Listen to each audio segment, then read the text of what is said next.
Coucou la piraterie, on arrive enfin à l'entracte et au début de l'acte numéro 2 de l'arc Wano Kuni dans ce chapitre 925 et Oda s'approche encore un peu plus de la grande guerre qui est annoncée. On a eu beaucoup d'énormes révélations dans ce chapitre et si vous ne l'avez pas encore vu, je vous conseille d'aller voir la vidéo qu'on a faite sur l'équipage de Barbe Noire qui vous aidera je pense à bien comprendre ce chapitre et cette review. Allez, on ne perd plus de temps, la review du chapitre 925 c'est maintenant, c'est parti! On ne va pas s'attarder trop longtemps sur la couverture, mais une fois de plus, on retrouve le mystérieux Noda Skywalker qui en est à l'origine. Oda fait parfois des couvertures de chapitres basées sur des demandes de fans, et parmi eux, le mystérieux Noda Skywalker revient très souvent. Il est apparu au cours des dernières années dans un grand nombre de couvertures qui semblent toutes cacher des messages subliminaux. À mon avis, ce Noda Skywalker n'est peut-être pas un fan, il pourrait s'agir de l'alter ego d'Eiichiro Oda, autrement dit, un pseudonyme qu'il prendrait pour proposer lui-même des couvertures. Je pense qu'on se fera une petite vidéo consacrée au sujet bientôt, car ça mérite d'être réellement approfondi. Penchons-nous sur Mihawk et Perona, qui ont une fois de plus une discussion au royaume de Seglok, repère du meilleur des épéistes. À première vue, cette scène semble tout à fait banale et nous montre simplement que les nouvelles font une fois de plus le tour du monde. Mais en se penchant de plus près sur les chiffres, on arrive à un parallèle vraiment mystérieux. Cette scène de discussion entre les deux nous est familière puisqu'une scène tout à fait similaire apparaît au chapitre 592, un chapitre qui contient exactement les mêmes chiffres que le chapitre 925. Au-delà de la ressemblance dans la forme, le fond de leur discussion concernait la survie ou non de Moria lors de Marineford. Perona s'inquiétait pour lui et Mihawk tentait de se rappeler s'il l'avait vu mourir ou non. Cette fois-ci, ils ont la confirmation que Moria est bien en vie et qu'il est de nouveau passé à l'action. Ces deux passages ont 333 chapitres d'écart mais se font écho l'un à l'autre et je pense que c'est loin d'être une coïncidence connaissant l'habileté d'Oda à ce niveau. On passe ensuite au grand retour de Barbe Noire qui, une fois de plus, démontre sa supériorité stratégique comparée aux autres grandes figures de la piraterie. Toujours discret et silencieux, Barbe Noire a su trouver des fruits du démon aux différents membres de son équipage. Là où Barbe Noire est très fort, c'est qu'il n'a pas besoin de s'agiter comme le font les autres pour atteindre ses objectifs. Contrairement aux Mugiwara, qui attirent l'attention sur eux, prennent part à des causes qui s'éloignent parfois de leur objectif principal, créent du désordre et se mettent en danger. Les Yonko comme Kaido et Big Mom sont eux aussi très maladroits dans leurs actions et leur soif de domination passe par la force brute, ce qui n'est pas toujours la meilleure option. Barbe Noire, quant à lui, attend sagement dans son coin en profitant de la vie. Il attend que les forces en présence se détruisent entre elles et s'affaiblissent avant d'arriver et d'achever ceux qui seront encore debout. C'est un remake parfait de ce qu'il a fait à Marineford, arrivant en fin de bataille quand toutes les forces de la marine et de l'équipage de Barbe Blanche étaient amoindries et il a pu tirer son épingle du jeu sans subir aucune conséquence. On peut l'aimer, on peut également le détester, mais Barbe Noire est de loin le pirate le plus intelligent dans sa façon d'atteindre ses objectifs à l'heure actuelle. Même ceux qu'on pensait être des génies du mal, comme Doflamingo par exemple, font pâle figure à côté du sang-froid et de la patience de Barbe Noire. Ça me conforte une fois de plus dans l'idée que Barbe Noire sera l'équivalent du roi des pirates avant Luffy, même s'il ne doit pas le rester longtemps. Oda nous dévoile la mort d'un personnage qu'on aimait beaucoup en la personne d'Absalom. Reste à savoir si cela est vrai, mais Katarina Devon semble être prête à donner son cadavre à Moria. Il perd donc par la même occasion son fruit du démon qui a été donné à Shiryu, mais on y reviendra plus tard dans la vidéo. Ce qui nous intéresse ici, c'est le fruit de Katarina Devon qui est celui du renard à 9 queues. À première vue, il semble assez similaire au fruit de Mr. Two et lui permet de prendre l'apparence d'autres personnages, reste à savoir si les personnages en question doivent forcément être morts pour cela. Intéressons-nous au renard à 9 queues dans la culture japonaise, aussi connu sous le nom de Kyubi no Kitsune.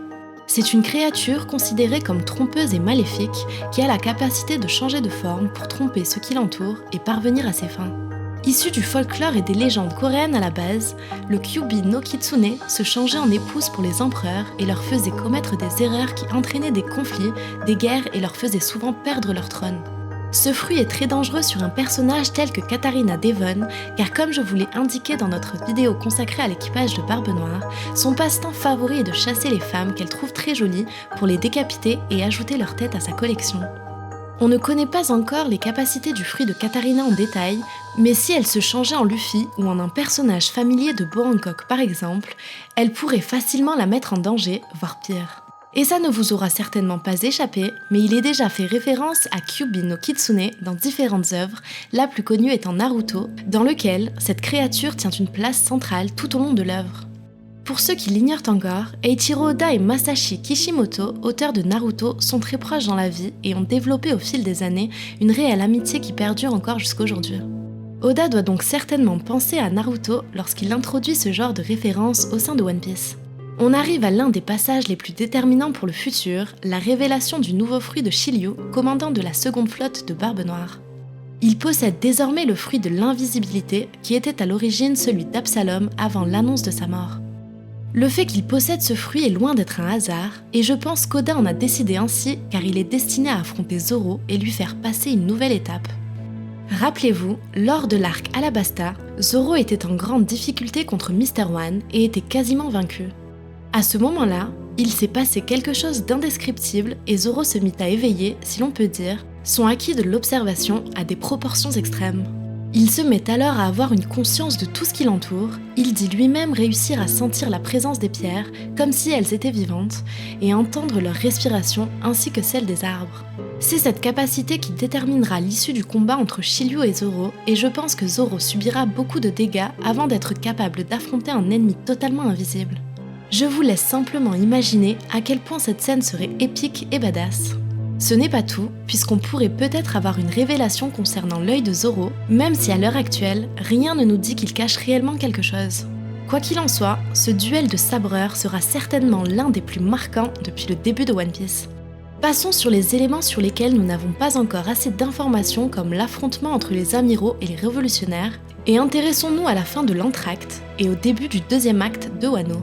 Comme je vous l'expliquais dans la review du chapitre 924, que je vous invite à aller voir pour comprendre de quoi je parle, on entre désormais dans le second acte, nommé Ha en japonais, et c'est la raison pour laquelle la jeune femme au shamisen prononce ce mot avant l'ouverture du rideau.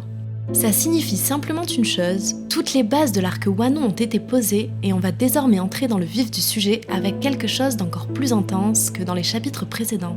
Préparez-vous à avoir une hype monumentale.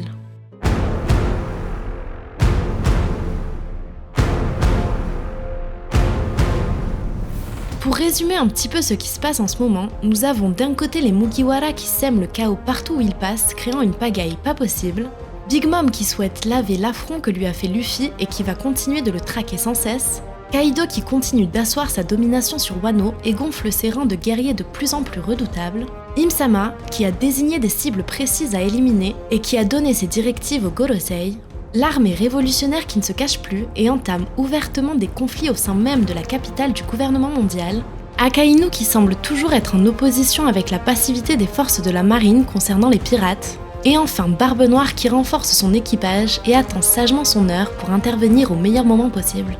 La Grande Guerre a déjà commencé et il va falloir s'attendre à compter les morts dans les 200 prochains chapitres de One Piece car le monde risque de définitivement changer avec une telle opposition de puissance. On arrive à la fin de cette review, j'espère qu'elle vous aura plu et qu'elle vous permet de comprendre un peu plus l'ampleur des précédents chapitres et de celui-ci tout particulièrement.